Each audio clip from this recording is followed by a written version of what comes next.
The Valteran Military Academy was designed to intimidate. Its spires pierced the upper atmosphere. Its training grounds stretched wider than most cities, and its observation decks were reinforced to survive orbital bombardment. Cadets were meant to feel small here, fragile, replaceable. Professor Kelleth had taught xenobiology at Valteran for 42 cycles, and nothing impressed him anymore. Nothing until the human tied his boots again. Kelleth pressed all 4 eye stalks against the reinforced glass of Observation Deck 7, 300 meters below. 27 cadets from 11 different species stood in perfect formation, waiting for the day's endurance trials to begin. 26 of them stood perfectly still. The human did not. "He's doing it again," Kelleth muttered. His teaching assistant, Kess of the Morvian Collective, leaned forward. "Doing what, Professor?" "Tying his boots." Kess blinked. "Again?" "4th time today," Kelleth said irritably. "Before breakfast. After breakfast. Before the briefing. And now this." On the training ground, Cadet Marcus Webb finished tightening his laces, bounced lightly on his toes, then nodded to himself as if deeply satisfied with the outcome. By human standards, Kelleth had been told, Marcus Webb was average height, average build, dark hair that refused to stay flat no matter how much effort he put into it. He wore the standard academy training suit, but on him it looked informal, almost careless, like someone who had wandered into a war zone by accident and decided to stay. Unremarkable. Kelleth had learned to distrust that word.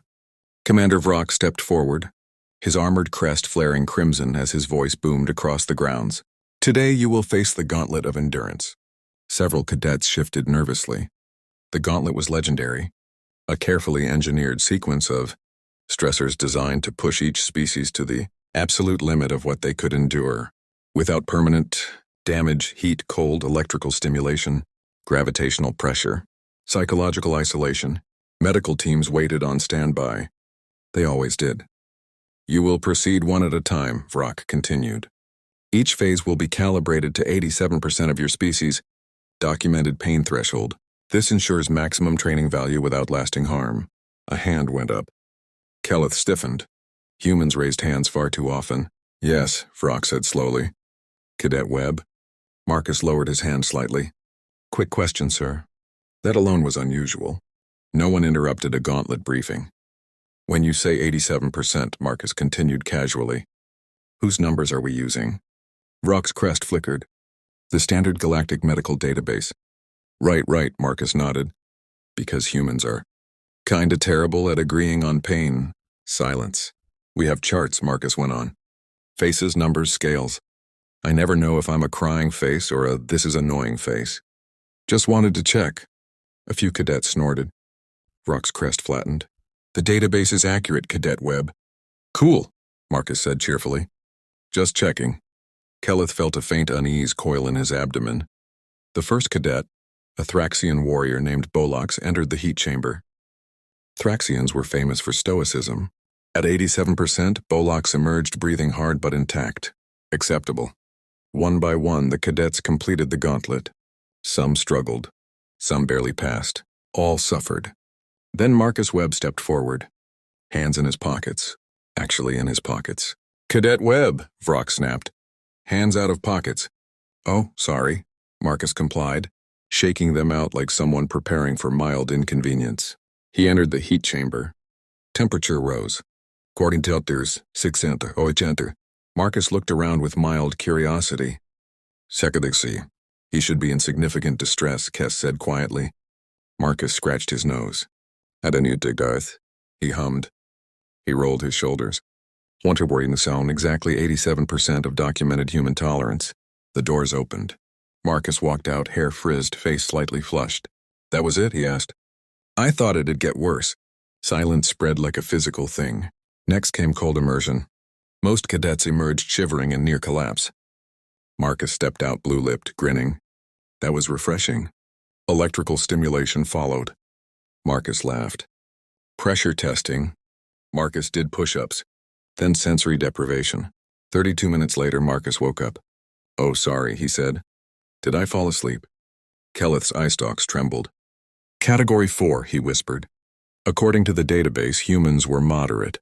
Psychologically fragile, sensitive.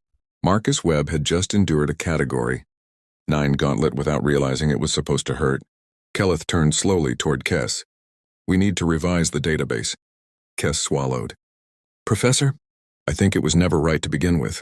Below them, Marcus Webb smiled at the other cadets, genuinely confused as to why anyone looked upset.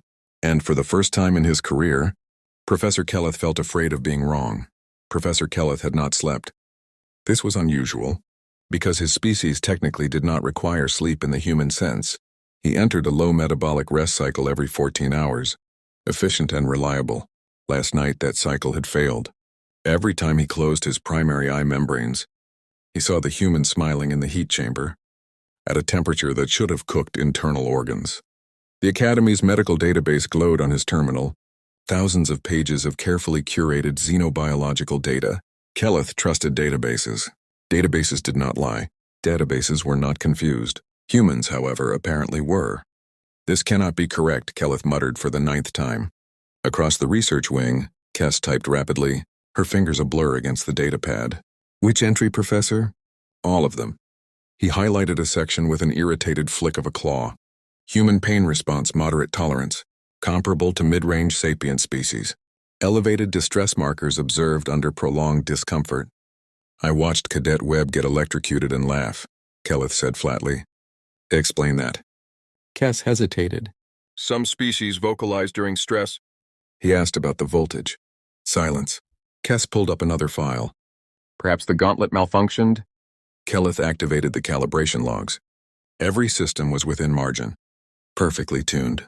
Pain delivery exact to decimal precision. No, Kelleth said quietly. The gauntlet worked. The human did not. The door hissed open. Commander Vrock entered, his crest a dull, unstable purple, a color associated with prolonged stress and administrative dread. We have a problem, Vrock said. Kelleth gestured to the screens. You're going to need to be more specific. The Academy Board has questions, Vrock replied. So does medical. So does tactical. And so does psychological services. Kess winced. Did they test the human? They tried, Vrock said darkly. Cadet Webb asked if they could dim the lights so he could concentrate better. Kelleth's eye stalks drooped. Of course he did. Vrock activated a projection. Footage from the previous afternoon filled the room.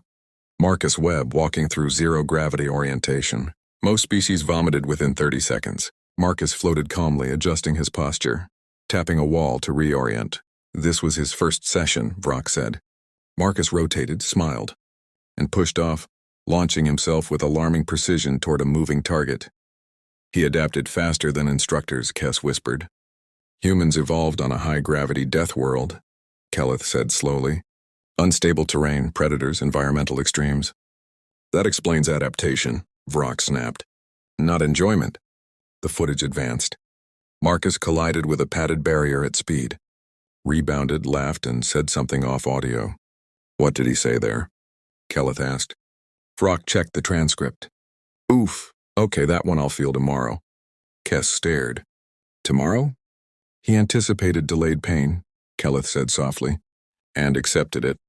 That realization settled heavily. Professor, Kess said, pulling up another document. I cross-referenced human medical data with cultural notes. She hesitated. Humans have sayings. Kelleth sighed. Of course they do. This one appears frequently, Kess continued. No pain, no gain. Vrock's crest twitched. Gain what? Improvement, Kess said.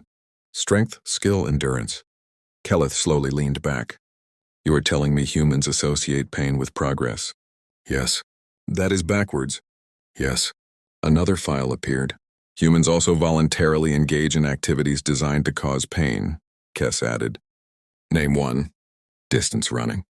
Kelleth froze. Explain. They chase prey until it collapses from exhaustion, Kess said. Sometimes for hours. In extreme heat, Vrock made a low, distressed sound. Why? Because it works. The room fell silent. Finally, Kelleth spoke. Our database assumes pain is a deterrent. Yes, Professor. But for humans, pain is feedback. Kess nodded slowly. And sometimes, encouragement. The door opened again. This time it was Dr. Haleth, Chief Medical Officer. His posture was rigid, his crest pale. "I have reviewed Cadet Webb's post-gauntlet scans," he said. "They make no sense." "Let me guess," Kelleth said. "No trauma. Minor tissue stress. Elevated hormones. Normal recovery trajectory. Psychological damage?" "None." Dr. Halleth hesitated. "Actually, he showed signs of relaxation." Brock stared. "During torture?" "Yes." Kelleth activated Marcus's file again. Average height. Average build. Friendly expression. Slightly crooked smile. A monster hiding behind normality. "How many humans do we have enrolled?" Kelleth asked. Kess checked. 4 total. "Pull the others." Data flooded the screen. Cadet Yuki Tanaka. Engineering track. Notes. Repeatedly exceed safety tolerances. Appears curious about failure points. Cadet James O'Kelly, EVA training. Notes pressure suit malfunction. No panic response. Requested repeat simulation. Cadet Sophia Reeves, communications. Notes. Extended isolation posting. Declined early return. Reported enjoying the quiet. Kelleth closed his eyes. "They're all like this." "Yes, Professor." Frock sank into a chair.